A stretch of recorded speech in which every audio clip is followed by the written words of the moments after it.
Assalamualaikum and a very good morning to Prof. Mada Dr. Hasna. We are from Group 6 will present the application of MFRS by Malaysian companies.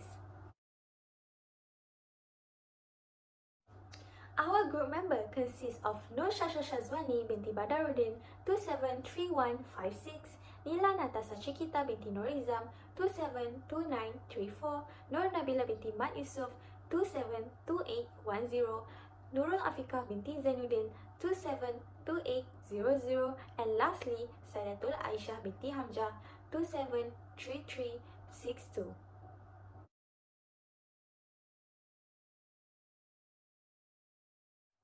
My name is Nurul Afiqah binti Zainuddin and my matrix number is 272800. I will present the background of companies for our group project.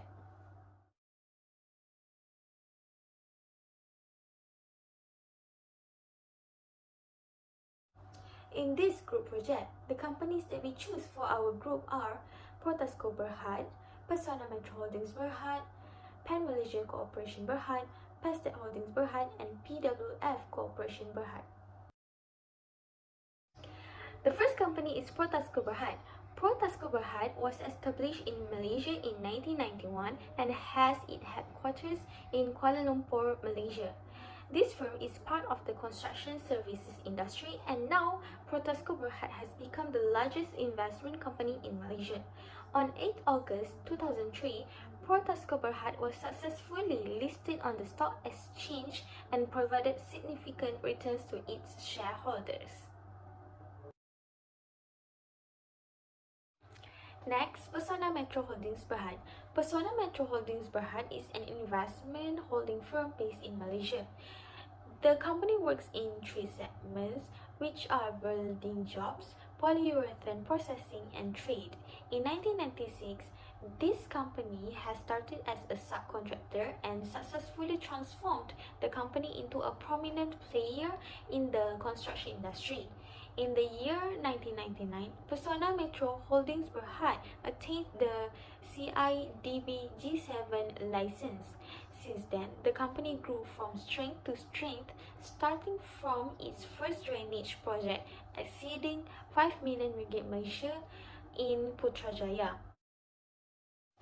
In 2002, Persona Metro Holdings Berhad did their first job as the main contractor for the design and build project for the rehabilitation and beautification of Malacca River.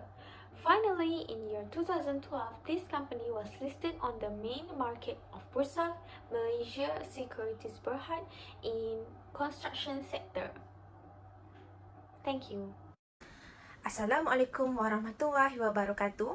My name is Nila Natasa Chikita binti Nuriza. My matrix number is 272934, and today I'm going to present about background of company for Pan Malaysia Corporation Berhad, Pastet Berhad, and PWF Corporation Berhad.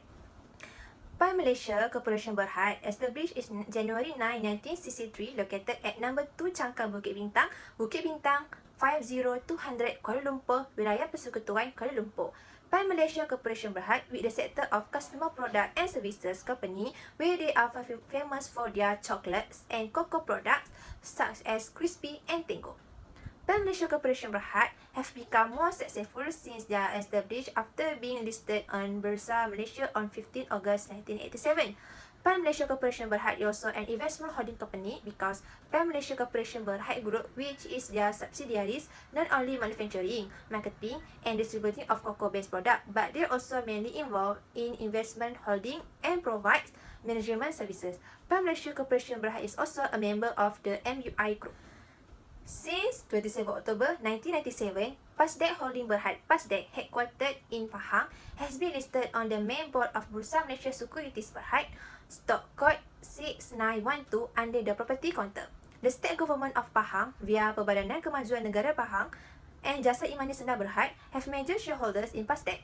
As an investment holding firm, Pasdet is mainly engaged in land development, project management, civil and building design, the manufacture of electrical wiring harnesses for the automobile industry in South Africa, and green energy through its subsidiaries and related businesses. In order to broaden their investment base, PASDEC encourages new profitable business projects and acquisitions. PWF Corporation Berhad is Malaysia-based company engaged in investment, holding and providing management services. This company segment is engaged in integrated livestock farming. PWF was founded on 19 February 1997 into the Association of Corporation as an investment holding firm. This firm listed on the second board on 3 June 2002 under the KLSE Stock Exchange, and subsequently transferred to the main board of the Bursa Malaysia Securities Berhad on 28 January 2004.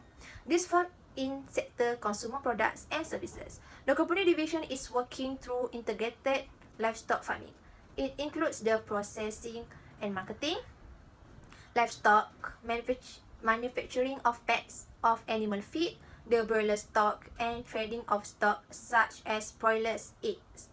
This company operates broiler farming enterprise located in northern Malaysia Peninsula and its country of Malaysia, which run more than 40 farm broilers in Penang, Kedah, and Perak across more than 520 acres of land. The business is a food mill based in Bukit Minyak, Penang. They manufacture table eggs from layer fields in the city of Pendang, Kedah.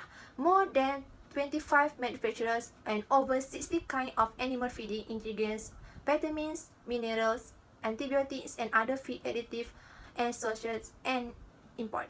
This company and its subsidiaries were given many prizes, including 2004 SMI AAI, 2007 Outstanding Feed Miller Award, and 2009 Malaysia Livestock Industry Award Superior Breeder Farm Award. Assalamualaikum warahmatullahi taala wabarakatuh. My name is Nur Nabila binti Mak Yusof and my mention number is 272810. So now I will explain about the disclosure of MRS 110 in our 5 companies in 2018 and 2019. In 2018, the significant event after reporting period for Portal Berhad when they entered into a joint development agreement with Pemalan Senjang Berhad, develop 137 acres land in Negeri Sembilan. This is a non-adjusting event that only needed to disclose in notes to the accounts in financial statements because it does not impact in financial position in this year. Next, there are no event related with MFRS 110 events after reporting period for Persona Metro Holdings Berhad in 2018. Next, PAM Malaysia Corporation Berhad only have one significant event occurring after financial year, which is the Woolly Oil subsidiaries. Megafert Senang Berhad entered into a joint ventures and shareholders agreement with Baker & Cook Pty Ltd on 20 September 2018 to carry on Malaysia's outlet of franchise and retail food and beverage business. According to MRS 110, joint ventures and shareholder agreements is a non-adjusting event, so these events need to disclose with the notes. Next, PASDEC Holding Berhad has a subsequent event at the end of the reporting period in 2018 that requires MRS 110 event after reporting date, which is disposal of 3 million of ordinary share that representing the 100% equity interest held by the company in Sumbangan Sakti Senang Berhad on 5 April 2019. According to MRS 110, the disposal of ordinary share is one of the non-adjusting events because it occurs after the reporting. Therefore, these events are required to be disclosed as notes. Lastly, the PWF Corporation Berhad did not have any event related to the MRS 110 event after reporting period in the year of 2018. In 2019, the significant event after reporting period for Protasco Berhad was undetermined financial impact due to the pandemic COVID-19. This pandemic affect business and economic that affect their performance. However, the amount of loss cannot determine reasonably right now. This is a non-adjusting event that only needed to disclose in notes to the accounts or financial statements because it does not impact the financial position in this year. Next, there are no event related with MMRS 110 event after reporting period for Persona Metro Holding Berhad and PAM Malaysia Corporation Berhad in 2019. Next, PASDEC Holding Berhad consists of 2 subsequent events in the year of 2019, which is 2 of the event are MRS 110 event after reporting period. The first event is the net loss from discontinued operation of 17,971,617 for the year ended 31 December 2019. According to MS110, the loss from discontinued operation is one of the non-adjusted events because it occurs after the reporting period. Therefore, these events are only required to be disclosed as notes. The second event is recoverability of the carry amount of asset and measurement of asset and liabilities, and conclude that there are no adverse effects on the financial statement for the year ended 31 December 2019. This is a non-adjusted event and there is no impact on the financial position of the company in 2019. Therefore, these events only required to disclose as notes. Lastly, for PWF Corporation Berhad, there is a MRS 110 significant events occurring after the reporting period in the financial year of 2019. The event is an undetermined financial impact due to pandemic because the outbreak of COVID-19 affects the company's recoverability of financial assets. This is a non-adjusted event that only needed to be disclosed as notes to the financial statement because there is no impact to the financial position for the year of 2019. Assalamualaikum, my name is Sadatu Aisyah binti Hamzah. Today I want to present about the financial ratio. Quick ratio measures the capability of company to pay their liability using their quick asset. Based on the graph, we can see that from 2018 to 2019, the value of quick ratio for Protasco Berhad was decreased 0.26, Pesona Metro Berhad was increased 0.22, Malaysia Berhad was decreased 0.09, Pastek Berhad was increased 0.06, and PWF Corporation Berhad was decreased 0.02. Pastek Berhad having the lowest ratio among the other company, while Pan Malaysia Berhad having the highest ratio, which means Pan Malaysia Berhad having the highest capability to settle their current obligation compared to the others. Next, the inventory efficiency ratio shows us how effectively company manage its inventory compared to COGS with average inventory for a period. From 2018 to 2019, inventory efficiency ratio of Protasco Berhad was decreased 3.16, Pesona Metro Berhad was increased 204.36, Malaysia Berhad was decreased 0.04, Pastek Berhad was decreased 0.44, and PWF Corporation Berhad was increased 1.93. Based on the graph, we can see that Pastek Berhad has the lowest ratio, while Pesona Metro Berhad has the highest ratio, which means it was the most efficient in selling their inventory. Next, trade receivable days is the average number of days that a company take to collect their receivable.